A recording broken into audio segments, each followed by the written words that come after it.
Hello everyone and welcome back to the Postgrad Diaries, where I'll be taking you along my journey studying my master's degree at Cardiff Met, showing you what my life as a postgrad student is like and everything you need to know. Good morning everyone. I should probably get out of bed. If you're new here, welcome back to the Postgrad Diaries. I'm Holly. I study my master's at Cardiff Met, vlogging my journey, and I thought I'd bring you along with me today. I've got uni this afternoon.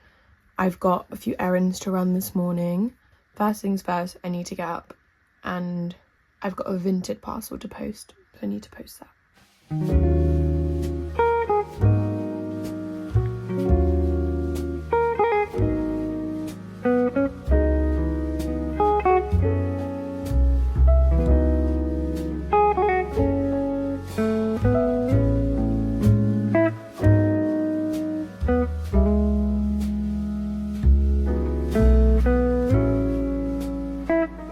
Back from posting my parcels, and I have two very rogue plates of food. Got my scrambled eggs with beans and toast. My toast with scrambled eggs and beans. And then I've got my cucumber and tuna. I've just been craving it, to be honest. I've just been craving. I'm gonna go eat my breakfast. Sorry, I forgot to update you all. I'm on my way to uni now. I'm all ready. It's miserable weather. It's not raining heavy, but it's drizzly, and it's trying not to let that dampen my spirits because lots to attend to.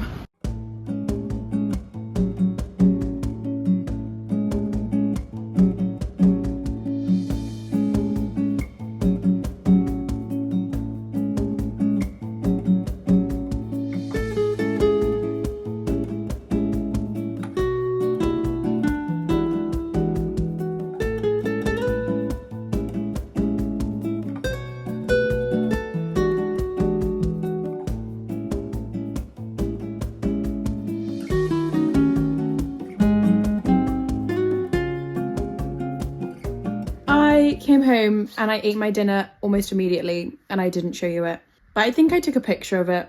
I don't think I did, but I had the same thing as yesterday, so if I have a picture of yesterday's, I'll put it here and show you. And I've just been watching some YouTube. I'm gonna meet Liv and Kane, I think, this evening, spend some time with my friends because I'm going home tomorrow for my nan's birthday for the weekend, so that's what's going on. I thought I'd answer some questions about doing my masters that are useful to know the answers to. I asked people to ask me questions so that I could tell you guys things that you probably want to know about doing a masters. Some may be specific to Cardiff Met, some maybe not. Okay, so first up, someone asked, how time consuming is it doing a masters? Quite time consuming. I would say, yeah. But again, uni is kind of always like you get out of it what you put into it. So like, I would say like, it does take up obviously a lot of my time. Obviously I'm in uni multiple days a week and then doing work outside of uni. But it's not like as time consuming as I thought, but maybe that's because I thought I would be like absolutely drowning in work constantly. Whereas I only sort of feel like that around my deadlines. But yeah, for reference, I work about 10 hours of the week on average, I would say, like, for my job. So I normally would say like on average across a month I work like 10 hours a week. On top of that, obviously I do my own YouTube channel, I do my own socials, all of that.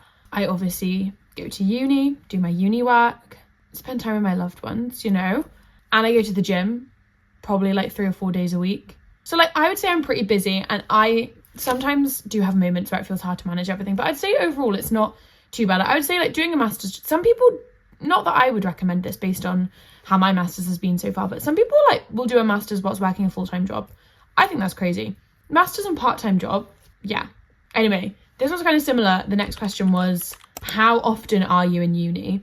So I'm in uni, it works out as 4 days a week at the moment. I'm in, 2 of the days I'm in for just 2 hours. I've got like a lecture and a seminar. Then the other 2 days I'm in 4 hours, like lecture and seminar back to back. And then the other day it's lecture for 2 hours, break for 2 hours, seminar for 2 hours. So it works out as like pretty much like 1 full day, 1 full afternoon, and then 2 like half days. Because basically right now I've got 3 modules going on, and each module you have like a lecture and a seminar each week, and they're all 2 hours. So technically I'm only in uni 2, 4, 6, 8, 10, 12 hours a week. but obviously you've got all the time outside of that you're doing work. The next question was, do you get student finance? Yes. I'm not the student finance police. I don't know. Police isn't the right word. I don't work for student finance. I don't know how it works for anyone else. I'm pretty sure when you're a student, like in the UK, you have like a certain amount of years worth of student finance. Do you know what I mean? So like it takes into account people that maybe like drop out and restart uni, or do you know what I mean? Things like that. I am not 100% sure how it works, but I'll just tell you, for me, I did my undergrad, which was 3 years, obviously had student finance for that. Then I took a year out and now I'm back as a student and I have student finance. I was with Student Finance England for my undergrad, but for my postgrad I'm with Student Finance Wales, which I did speak about in maybe the video before this or the one before that of the Postgrad Diaries. I spoke more about that if you want to know more about that. The next question was, what are the entry requirements like? I'm not actually sure. I think you needed like the equivalent of like I do digital marketing management, and I think you needed the equivalent, like a degree of like a grade of like I think you just needed an undergraduate degree with like a certain amount of credits. All the requirements are on the website. Like I know for Cardiff Met, under each course, the requirements are on their website. So have a look at that. But I know that for me, it was like, I remember it saying something like to do with like a relevant undergraduate degree or like relevant experience or both, or like an irrelevant undergrad degree and relevant experience, or do you know what I mean? So I just wrote a personal statement and attached a CV, and like I obviously wrote about how I work in social media, and I just applied. And obviously I have an undergrad degree. I have a 2-1 in fashion design. And the last question was, how many modules do you do? So for this degree, I've had 3 modules this first term. Each are worth 20 credits. So that's 20, 40, 60. Next term, then there's like the 3 core modules again. So that's another 20, 40, 60, which takes us to 120 credits. I'm then doing an extra module next term. So next time I'll be doing 4 modules rather than 3, because for my last project, I have chosen, we had 3 options. It was either do a dissertation, which was worth 60 credits, or you could pick a marketing plan where you like pick a business and do a marketing plan for them. That was 40 credits. Or launching a digital project, which is what I've chosen for my module, and that's 40 credits.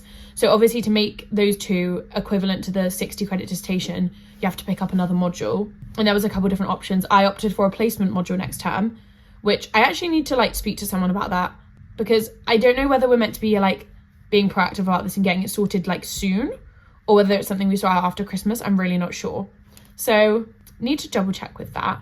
But yeah, I'm really excited for my placement module. I've always wanted to do that, but I never did it in my undergrad because I was doing fashion design, and it was almost like in my undergrad, like I was just less on it with things, and like finding a fashion design placement in Cardiff felt like a challenge that I did not want to take on. Do you know what I mean?